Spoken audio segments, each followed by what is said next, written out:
What's up, LA? Colin here at Guide Dogs of America. August is National Dog Month, and I can't think of a better place to be to celebrate National Dog Month than right here at Guide Dogs of America. We're going to tour this beautiful campus and talk to a few representatives here to tell us more about the organization and how they train their puppies and show us around. Come on, let's go. All right.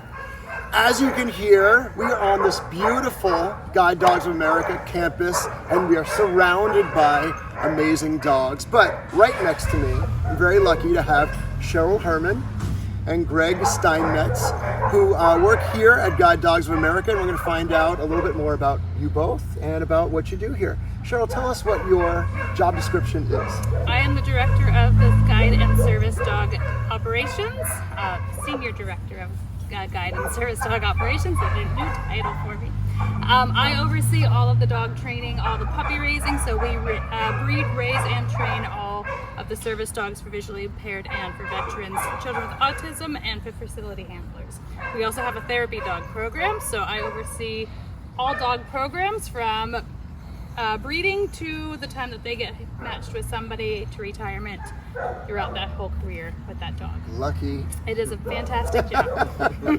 And Greg, please tell us a little bit about what you do here. I'm the Senior Manager of Admissions and Graduate Services. I primarily oversee the guide dog admissions process. So people who are blind or visually impaired interested in a guide dog, I'm their first point of contact, assist them through the application process, educate them about guide dog training, get them into the program, and then once they graduate with a guide dog partner, be their first point of contact once they go home, and if they have need of assistance, whether it be training or behavior, access, etiquette, I coordinate support for our graduates. That's fantastic. And can you tell us about some of the different programs that you offer here? You want to talk about guide dog training? Sure. Yeah, so we offer a guide dog mobility program for people who are blind or visually impaired. It is a 3-week training course held here at our campus in Sylmar. And then we also have a new program called Orientation Mobility Immersion Program.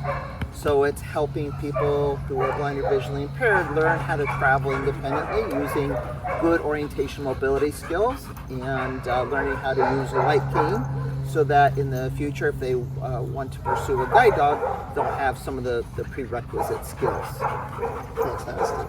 Can you tell me a little bit about the puppy training process? How do you get the puppies? How do you train them? And what specific personality traits are you kind of looking for in a good guide dog? So we have a puppy raising group. We breed our own dogs. So basically before inception, we are looking at that dog's overall health and temperament. Once the dogs are bred, we have a program in our nursery that they have puppies on campus here in our nursery. They have a puppy preschool that they go through. Volunteers come in and start working with them at 3 days old, doing everything from early neurological stimulation. That could be just tipping them around, getting them comfortable with body handling, different noises, different things on their bodies. We start with socks going on to the babies so they get used to something on their backs, and then once they're about 8 weeks old, they get placed with a volunteer puppy raiser. So we have about 180 puppies out in the field at the moment. So all these volunteer homes are taking them in to their lives and raising them to give them good house behaviors, socialization, basic obedience. We're focusing a lot on impulse control. A guide dog or a service dog has to ignore distractions, everyday distractions. So food on the ground, other dogs in the community, they are out there working with them. We provide classes for those puppy raisers, so we are always in contact with them. We offer group classes here Tuesday nights. They have area leaders that are also volunteers that are kind of coordinating with all those puppy raisers, inviting them out to outings, giving them oversight and some support. We also have a staff that go out and do one-on-one work with them as well in those homes. Anybody can be a puppy raiser. We will teach you. Anybody? Anybody can be a puppy raiser. We will teach you everything you need to know. You can have pets in the home as long as your dogs and pets are friendly. There's no problem having some pets in the house as well. We actually encourage it because everyday people have cats and dogs in their house as well. So How exciting. I have chickens at home. They are raised around chickens at my house. So we also have clients that have chickens and whatnot. So we want them to be very comfortable with anything that they come across in the environment. Did you hear that? If you want to be a puppy raiser, it's that simple. We are always looking for puppy raisers. I was curious, how do you actually pair the right puppy with a specific person? You want to talk about guide dog? Yeah, on the guide dog side, during the application process, we get to know our clients through an assessment process and paperwork, and then we kind of build a profile as to what specific needs they have from their guide dog partner. So we look at several factors. Initially, we look at physical ability, how fast does a person walk, any gait issues, length of stride, height, and then we look at home environment, lifestyle, activity. So someone that lives, in a really dense urban area, let's say Manhattan, needs a really city sound dog that can handle, large crowds, pedestrians, loud noise, traffic, subways, and that person that lives there is different than the person that maybe lives in a rural area where they don't have sidewalks, they don't have a lot of those other distractions. So we look at all those different factors to match them with a guide dog partner. And then our team, including admissions and our training staff, sit down and review what applicants we have on our wait list, and then what dogs are available for class, and then we match them based on all those criteria. When you say Manhattan, it reminds me of what Belen told us earlier, that people come from all over at no cost to them to be able to get guide dogs. You have dormitories here where people can stay to undergo their own training and meet their dogs and become compatible at no cost to them. It's just incredible. How are you able to do that at no cost to the visually impaired community? Well, we're fortunate we have a lot of different people that support the program, so we do not receive any sort of income from the government, federal government, or insurance. Is all through the generosity of our donors and sponsors. We're fortunate to have support of the International Association and Machinist Union that supports our program as well. So we do fundraising, sponsorships, and donations. Our programs are free of cost to all of our clients. As you said earlier, we serve people from throughout the United States and Canada free of cost. So we provide their transportation, housing, meals, the dogs, the training, for all of our clients. How life-changing, what kind of a game changer is it for a visually impaired person to receive a guide dog in terms of their mobility and their independence? I could speak to that personally because I've had 4 amazing guide dogs from GDA TLC over the past 22 years. Wow. And I think the biggest difference is the confidence. As a person who's blind, I have good travel skills, but it's easier with a dog.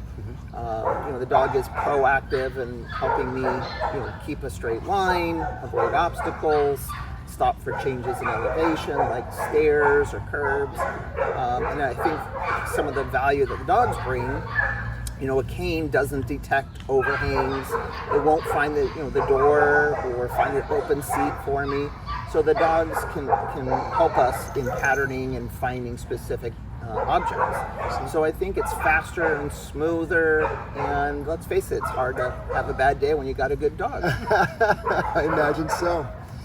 When you are out in public, what are some common misconceptions that the public have about service dogs or interacting with service dogs? Yeah, I think people think that the dogs do all the work, that we just hold on and follow them blindly, but really we work as a team. So the dog's job is to guide me in a straight line and stop, for example, at the down curb, and it's my job to know when it's safe to cross and initiate the crossing. So they don't read the traffic lights, they don't know where Starbucks is. It's my job to direct a dog to where I want to be. So I think that's one misconception. I think another one is that people think that all working dogs, whether it's guide or service dogs, that that they are always working. The good guide dog, for example, really needs a balance of work and play, and love and affection. So our dogs have really well balanced Right on lives. cue. Yeah. There's no cruise control. You've always got to be aware of what they're doing. Right. So you get to meet interesting people. Everyone wants to come up and ask you about your dog. So it's a great opportunity to open lines of communication with the public.